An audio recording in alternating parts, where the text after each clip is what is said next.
Kita masih melanjutkan seri yang ketiga tentang fantasi liar yang merusak panggilan. Ada satu panggilan, mau orang baik, orang jahat, orang bodoh, orang pintar, orang kaya, atau miskin. Panggilannya sama. Ini dipanggil untuk meninggalkan dunia ini. Ibrani 9 ayat 27 mengatakan kebenaran kepada kita. Dan 9 ayat 27, dan sama seperti manusia ditetapkan untuk mati hanya satu kali saja, dan sesudah itu dihakimi. Jadi saudara, kita memiliki panggilan umum, mau tidak mau, bisa tidak bisa, siap tidak siap, mau muda mau tua, mau bayi, bisa dipanggil. Karena kan anak muda bisa mati, orang tua wajib mati, kakek nenek pasti mati. Jangan harus mati, kasar banget sih. Anak muda bisa, orang tua wajib, kakek nenek pasti. Udah pasti, nggak kemana-mana. Oleh sebab itu semakin hari kita harus semakin mendekat kepada Tuhan. Karena itu panggilan kita terakhir. Kemungkinan kita nih, kita akan menyaksikan bahwa Tuhan datang, kita diangkat. Panggilan terakhir ini tidak pernah bilang-bilang. Tidak pernah ada tanda-tanda, tidak ada. Kalau saudara dipanggil Tuhan pasti ada tanda-tanda. Ada yang dipanggil Tuhan, tanda-tandanya melalui sakit. Sampai matinya dia sakit dan tidak tersembuhkan. Dipanggil Tuhan dengan cara sakit. Cara kematian tidak menunjukkan kehidupan rohani seseorang. Kalau kematian menunjukkan kehidupan rohani seseorang, itu tidak ada satu murid pun yang punya rohani yang baik, kecuali Yohanes. Karena Yohanes mati tua, mati wajar. Yang lain dikuliti, digergaji, disalib terbalik, digorok. Ngeri kan? Ngeri. Cara matinya berbeda-beda dan itu mengerikan. Tapi mereka masih punya feeling heart bahwa dia akan mati, ngerti. Paulus mau mati, dia masih ngomong, aku akan mengakhiri pertandingan terakhir. Daud, aku akan menuju ke dalam kekekalan. Yesus tahu bahwa sudah selesai. Kepadamu kuserahkan rohku. Pendeta Tibet itu pendeta yang tidak pernah khotbah yang lain kecuali kematian. Pendeta Tibet. Semua pendeta Tibet. Tidak ada cerita mempersiapkan sesuatu yang lain selain kematian. Dia ajarkan jemaatnya untuk mempersiapkan panggilan terakhir ini. Karena, saudaraku, sekali waktu kita tuh mesti alami, nggak bisa enggak. Jangan sampai kita gagal dalam panggilan terakhir ini. Dalam panggilan pelayanan kita bisa gagal, saudara. Pelayanan kita bisa gagal panggilan kita. Berapa banyak orang-orang yang dipanggil Tuhan dalam pelayanan gagal melayani. Gagal melayani bukan karena jemaat. Ada banyak hamba Tuhan mengakhiri pelayanannya dalam daging, mati di penjara. Dan herannya itu saudara singgung kasih. Pendeta di akhir-akhir hidupnya itu banyak aneh-aneh. Banyak aneh-aneh. Tetapi saudara, ada banyak hamba-hamba Tuhan yang melayani Tuhan. Dia berhasil di panggilan terakhir seperti Polikarpus contoh. Polikarpus itu uskup di Smyrna. Dia itu murid langsung dari Yohanes. Murid langsung dari Yohanes. Dia punya grup, kalau bahasa sekarang grup WA. Itu salah satunya Athanasius. Yang bikin Konsili Nicea, pengakuan Imam Rasuli. Yang kita ngomong, yang namanya Tritunggal, Trinitarian. Allah Bapa, Allah Anak, Allah Roh Kudus. Kenapa panggilan kita bisa gagal? Karena kita tidak menyadari panggilan kita itu sesuatu yang sangat istimewa. Polikarpus pernah berkata bahwa 86 tahun aku mengikut Yesus dan dia tidak pernah menyakitiku. Aku tidak takut akan api. Tetapi engkau tidak tahu api yang ada di neraka yang kekal. Lakukan apa yang engkau inginkan. Saudaraku yang kekasih, akhirnya dia dibakar, mati dalam keadaan yang dibakar. Oleh sebab itu, panggilan kita terakhir jangan gagal. Karena kita akan mengalami semua. Saudara, arah ke kematian itu, saudara. Saudara tahu bahwa saudara mau mati. Itu Bagaimana orang mau ditembak mati, bagaimana orang kalau nggak siap. Wah, saudaraku, ini panggilan pasti buat kita. Untung kalau saudara tidak tahu bahwa saudara dipanggil Tuhan, langsung bersek, enak. Oleh sebab itu berbahagialah orang yang mati mendadak. Kena jantung, terpesek, itu enak saudara. Panggilan kita terakhir adalah meninggalkan dunia. Ini mesti kita tinggal. Oleh sebab itu jangan pegang erat-erat dunia ini. Saudara mau siap mau tidak pasti akan mengadakan perjalanan ke dalam kekekalan itu. Kita itu seperti rumput atau uap. Orang Jawa ada pepatah begini. Neng dunia mau mampir nunggu. Di dunia hanya mampir minum. Terus mati ranggowo bondo. Mati tidak membawa harta. Hebat kayak apapun juga saudaraku. Karena dunia ini merupakan musuh Allah. Yakobus 4:4 mengatakan, barang siapa bersahabat dengan dunia ini, dia bermusuhan dengan Allah. Kalau sahabat yang benar nih, sahabat yang benar loh. Saya ulang ya. Kalau sahabat yang benar, harus berani berkata, musuhmu musuhku, temenmu temenku. Itu dari sahabat. Kalau sahabat temenmu musuhku, musuhmu temenku, itu kurang ajar. Berarti saudara-saudaranya. Musuhmu musuhku, temenmu temenku. Kita itu 11 keluarga saudara kompak. Menyakiti satu orang, menyakiti satu keluarga. Sebab itu kalau ada yang sampai jahilin saudara saya laki satu atau perempuan satu, kita 11 orang itu mati meroyok itu orang. Pemimpin itu ya itu tokoh logos.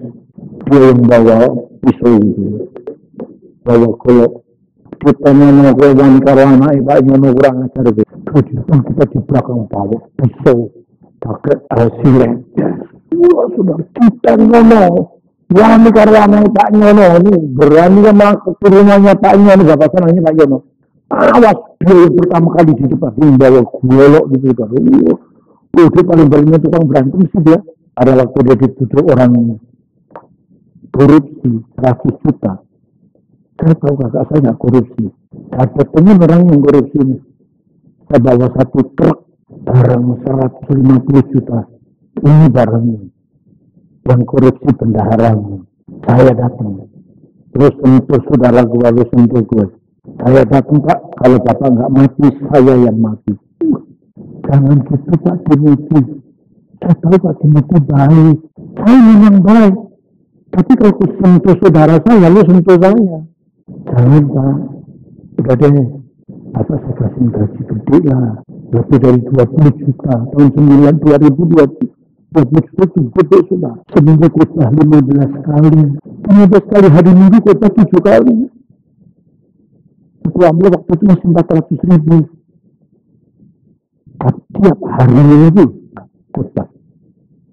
Kasih mobil, apartemen. Waduh saudara. Saya bilang begini, Pak, di mana-mana darah lebih kental dari air. Saya lempar kunci apartemen. Saya tinggalkan apartemen. Saya anak dan istri saya tinggal di pelacuran. Jadi kalau saya sekarang dibayar 10 miliar untuk menggantikan cinta saya sama saudara saya yang itu. Musuhmu musuhku, temenmu temenku. This is real, not hoax. Karena saya sedang khotbah. Saya ingin mengingatkan kepada saudara betapa pentingnya kita tidak bersahabat dengan dunia. 2 Petrus 3 ayat 10. 2 Petrus 3 ayat 10. 2 Petrus 3 kok Ibrahim? Tetapi hari Tuhan akan tiba seperti pencuri. Pada hari itu langit akan lenyap dan gunung gemuruh. Dasar unsur-unsur dunia akan hangus dan nyala api. Dan bumi segala yang ada di atasnya akan hilang lenyap. Loh. Jadi ngapain kita ini tinggal di sini, tapi akan lenyap. Saudara, dengar saudara ya, dunia ini akan segera lenyap. Kita dipanggil untuk meninggalkannya. Gak usah punya fantasi liar. Fantasi yang merusak panggilan kita terakhir. Berapa banyak pendeta yang hilang pada panggilan terakhir?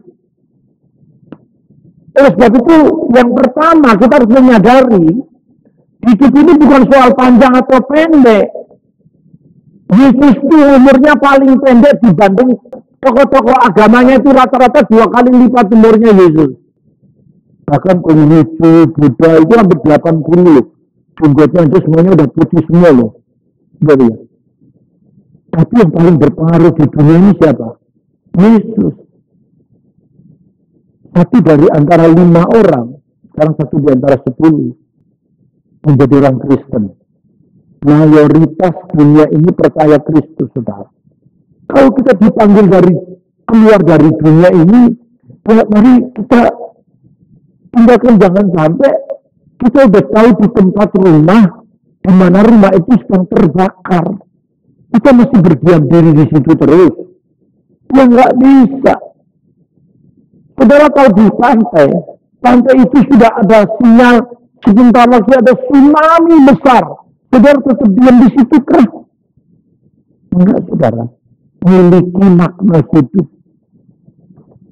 Miliki apa namanya, saudaraku? Makna hidup. Makna hidup itu apa sih? Makna hidup itu berbeda-beda. Orang yang paling sukses di dunia ini adalah Salomo. Pengkhotbah 2 ayat 10 mengatakan kepada kita, Pengkhotbah 2 ayat 10, aku tidak merintangi mataku dari apapun yang dikehendakinya. Wah, hebatnya. Dan aku tidak menahan hatiku dari sukacita apapun, sebab hatiku bersukacita karena segala jeripayaku. Itulah buah segala jeripayaku. Jadi matanya ketemu lihat orang, ambil. Melihat cewek, jadi istri. Coba saudara sekarang ikuti ayat ini. Aku tidak merintangi mataku dari apapun. Untuk laki melihat cewek, cantik. Ini, kamu jadi istriku. Digaplok sama dia, saudara. Ya. Kalau ini istrinya 1000. Kekayaannya Bill Gates, Soros. Terus kemudian konglomerat APBD Amerika, China, Indonesia dikumpulkan, masih kalah dengan kekayaannya Salomo. Diperkirakan kalau Salomo hartanya bisa di rupiah didolarkan $100. $100 itu dikelilingi, itu bisa mengelilingi putaran bumi. Waduh, saudara, kaya banget. Kekayaannya bisa mengelilingi bumi.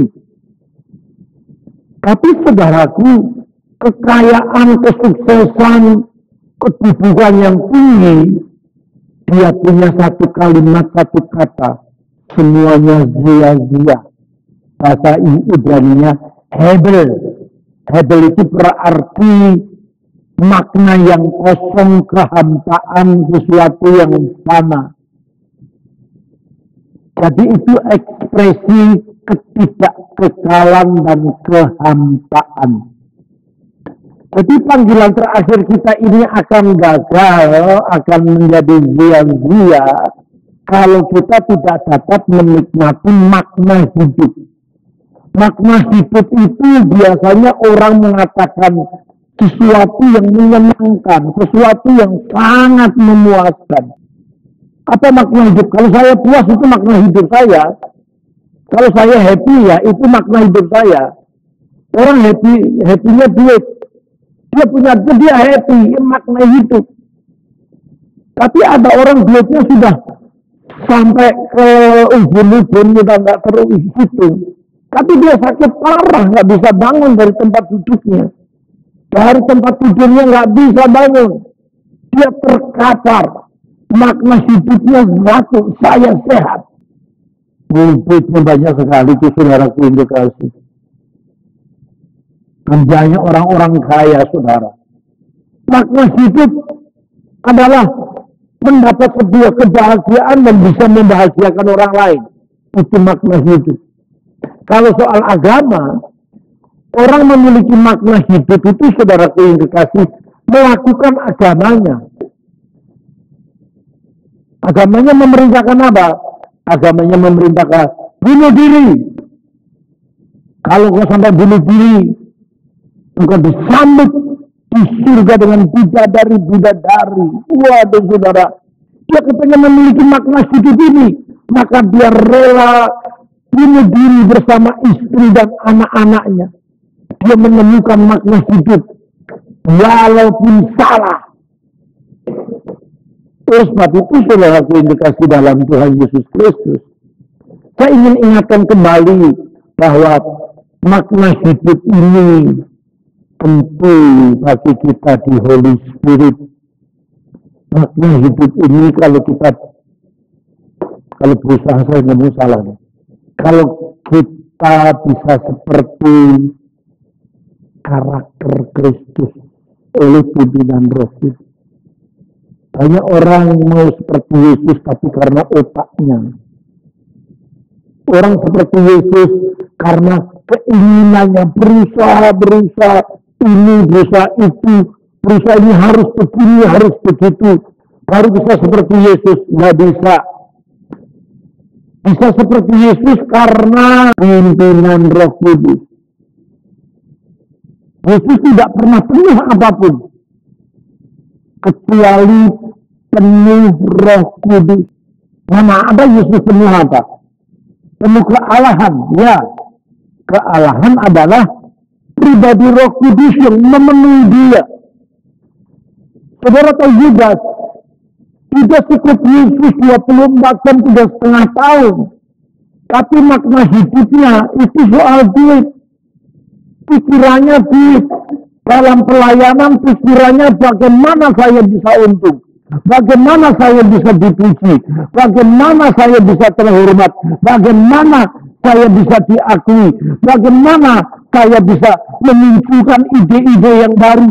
Supaya orang kagum terhadap saya. Itu maknanya hidup seperti Yudas. Dan Yudas akhirnya bunuh diri. Itu tahu Simpson. Simpson dipanggil, diurapi.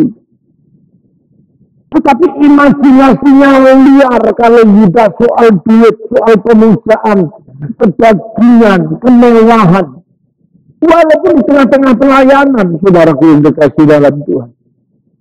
Berapa banyak orang-orang pengalaman hanya mementingkan soal begini.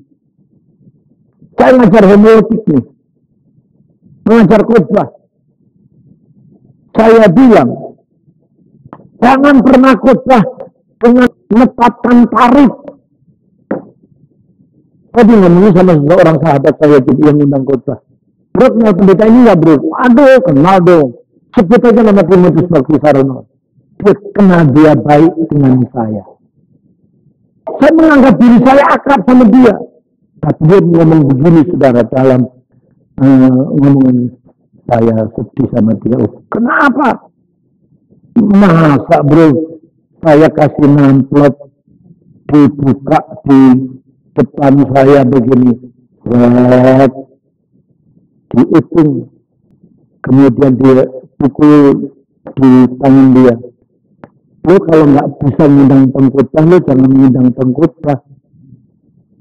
Ini sama laundry baju saya, jas saya masih mahal laundry saya.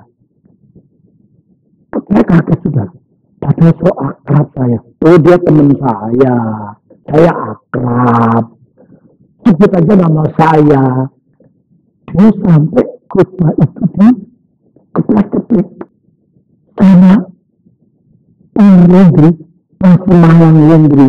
Lo kalau nggak bisa ngundang khotbah, lo jangan ngundang pendeta. Untung saya yang diundang.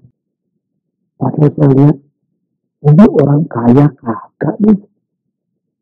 Baru masih naik motor, udah punya mobil. Caranya pinter, dia naik motor, dia parkir di tempat tukang ojek, dia bayar tukang ojek, itu dia 10.000 ya.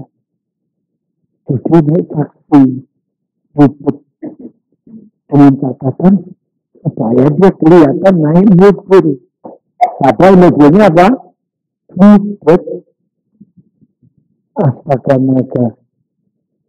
Bukan naik mobil, naik motor saja. Gak usah malu.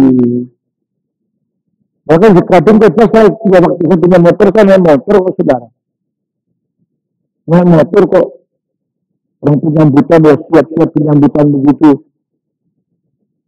Saya naik motor kan ditulisin di situ parkir pendeta. Ini itu kan parkir pendeta. Terus saya naik motor, saya parkir di pendeta itu dong. Itu yang gereja itu penyambutan. Pak maaf Pak, nanti pendeta Bapak di sana. Kan parkir pendeta kan iya. Saya pendetanya Bu. Oh maaf Pak Timotius ya. Lo jangan lihat muka lo. Jangan lihat muka lo. Tapi sudah parkir gitu. Diusir saya saudara-saudara yang dikasih. Padahal ini cuma naik motor. Orang naik motor belum tentu lebih miskin daripada yang punya mobil, saudara. Punya mobil kredit nggak bisa bayar, ditarik. Langsung saudara yang dikasih fantasi ini begini liar, Simpson juga hawa nafsunya tidak terbendung. Hawa nafsunya jatuh dalam dosa seks berulang kali. Sampai matinya dia gagal. Matinya seperti bunuh diri, biarkan aku mati bersama-sama mereka. Ini fantasi liar ini. Saul juga. Saul itu dirati Tuhan sedemikian rupa, saudara yang dikasih dalam Tuhan. Tapi punya roh kebenciannya itu luar biasa. Ingin bunuh Daud, saingannya. Saul itu kebenciannya terhadap Daud itu luar biasa, merasa tersaingi, saudara yang dikasih. Saudara mengerti bahwa Musa adalah pribadi yang dipanggil Tuhan. Tapi di akhir-akhir hidupnya dia gagal. Saudara kasih dalam Bilangan 20 ayat 1 sampai 13. Tuhan ngomong begini loh. Musa, aku tahu kamu susah. Orang teriak-teriak. Kamu ngomong sama batu tuh. Ngomong keluar air. Tapi karena emosinya Musa meledak-ledak di akhir hidupnya. Habis saudara tinggal selangkah finishing well. Tinggal selangkah dia selesai. Saudara tahu apa yang dilakukan Musa? Dia pukul. Air itu keluar. Kalau saya jadi Tuhan nih saudara. Saya jadi Tuhan ya. Tapi nggak mungkin sih. Nggak mungkin. Kalau Musa pada waktu mukul begini, saya biarkan tuh batu nggak keluar air tuh. Lu nggak nurut gue. Kenapa? Cuma soal mukul saja. Musa dihukum Tuhan nggak masuk tanah Kanan. Padahal sudah 40 tahun terakhir loh itu. Perjalanan terakhir tinggal masuk. Kalau saudara yang tahu ke Israel, saudara tahu. Di mana Gunung Nebo itu kalau suasananya cerah bisa melihat Yerusalem. Bisa melihat tanah Israel. Matanya bisa melihat. Itu tinggal selangkah saja itu. Kenapa saudara yang kekasih? Fantasi apa yang ada di dalam diri Musa yang merusak panggilan itu? Fantasinya Musa begini loh. Lihat dua hamba Tuhan. Pokoknya pendeta-pendeta besar itu pendeta-pendeta yang pendeta mandat, pendeta sentris, pendeta yang mesti dikagumi. Orang harus lihat dia. Gereja tidak boleh bersumber kepada gembala. Gereja harus bersumber kepada Yesus Kristus. Muara gereja kita adalah Yesus Kristus. Muaranya bukan pendeta Timotius Lakusarono. Nah, terlalu kecil itu saudara. Cuma 153 cm. Terlalu kecil. Gereja kita besar atau kecil. Gereja yang benar bermuara di dalam diri Tuhan Yesus. Tidak. Mau besar nanti Mau jadi 5.000 orang ke, mau 5 juta orang, gereja harus bersumber kepada Yesus. Bukan bersumber kepada pendetanya. Ngeri, saudara. Kalau pendetanya mati, jemaatnya pasti bubar. Lihatlah pendeta-pendeta yang hebat, yang di atas 20.000. Waktu mati, gerejanya pasti pecah. Pecah, saudara yang kasih. Karena apa? Tuhan mengidolakan ini, mengidolakan itu. Musa harus mengakui ucapan Tuhan itu jauh lebih berharga, jauh lebih bernilai, jauh lebih berkuasa, jauh lebih hebat, jauh lebih dahsyat dari kemampuan Musa. Dasar logos bahasa Yunani-nya. Dasar ini, firman ini, Alkitab mengatakan tidak akan kembali dengan sia-sia. Lu percaya aja ngomongan gue, kata Tuhan. Ngomongan gue itu berkuasa. Katakan kepada batu itu pasti keluar air. Katakan saja, ngomong saja. Tapi Musa katakan, nih lihat gue hamba Tuhan. Gue utusan Tuhan. Gue mampu mengeluarkan air ini. Lihat ya, cepat keluar air. Lihat toh, gue hebat. Cuma berulang kali yang bikin ngamuk Tuhan itu satu. Jangan sombong. Sombong itu merupakan dosa paling puncak. Paling tertinggi yang sama dengan dosanya Lucifer. Lucifer ditendang Tuhan dari surga. Bukan soal mencuri, merampok, berzina. Lucifer dilempar Tuhan ke bumi. Karena dia ingin menyamai Allah. Ada kecongkakan. Saudara doakan saya supaya saya bisa tetap rendah hati. Kalau dulu ada banyak sahabat-sahabat kita. Sekarang tinggal Pak Andi yang bisa negur saya. Dia bisa tegur saya. Karena ya dia kan satu-satunya yang masih hidup. Maksudnya hidup di Holy Spirit maksudnya bro. Terusnya bro ya. Terusnya bro. Dengar amin ya bro ya. Bro. Iya gitu. Tapi yang lain mereka masih menganggap saya sebagai sahabat saudara. Pak Abra, Pak Serang masih menganggap saya sebagai sahabat. Masih membantu pelayanan. Kalau saya mintain tolong juga mesti mereka akan bantu saya. Cuma beda prinsip, beda pengajaran aja. Beda pengajaran aja saudara. Tapi saya mengajarkan satu hal. Jangan sombong. Amin. Bisa saja ditolak Tuhan. Gara-gara ngomong begini ya Tuhan kecil. Ngomongan itu gak ada artinya. Gue bisa Tuhan. Sudah sadar gak? Bahwa Musa melebihi perkataan Tuhan. Kalau dulu saya marah. Kenapa ya? Kasihan amat itu Musa cuma mukul begitu. Tidak tahunya begitu dalamnya. Perkataan Allah itu tidak boleh diganggu gugat. Perkataan Allah itu benar-benar luar biasa. Dan itu kekudusan Tuhan. Itu adalah pribadi Tuhan. Firman itu, dasar itu adalah firman Tuhan. Dia adalah pribadi Allah sendiri.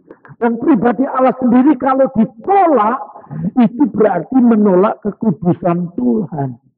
Engkau melanggar kekudusanku, maka engkau tidak bisa masuk Kanaan. Bayangkan only finishing well. Terakhir finishing well. Tapi gagal karena punya fantasi. I can do without you Lord. I can do without you Lord. Jangan pernah menciptakan kekaguman diri kepada jemaat. Tapi mari kita ciptakan kekaguman jemaat kepada Yesus Kristus. Selagi kita mencuri kemuliaan, saudaraku yang kekasih, Tuhan akan tetap biarkan kita. Kita akan tetap menjadi pendeta terkenal. Kita akan tetap bisa menyembuhkan banyak orang. Kita akan tetap bernubuat, dikagumi banyak orang. Kita akan tetap bisa memberikan kebenaran demi kebenaran firman Tuhan yang dikagumi banyak orang. Kita bisa masih melakukan mujizat demi mujizat. Sampai orang hebat mujizat demi mujizat. Tapi terakhir Tuhan akan berkata, aku tidak mengenal engkau. Selama ini engkau bekerja untuk kepentinganmu. Engkau memanfaatkan firman-Ku untuk ketenaranmu. Engkau memanfaatkan firman-Ku dan namaku demi pundi-pundi keuanganmu. Dan pendeta-pendeta terkenal tidak akan pernah miskin. Kenapa? Aduh saudara, mereka kaya, pendeta di Jakarta juga masih punya helikopter kok. Duitnya miliaran, bukan kelas jutaan, miliaran. Dia tidak akan pernah kekurangan.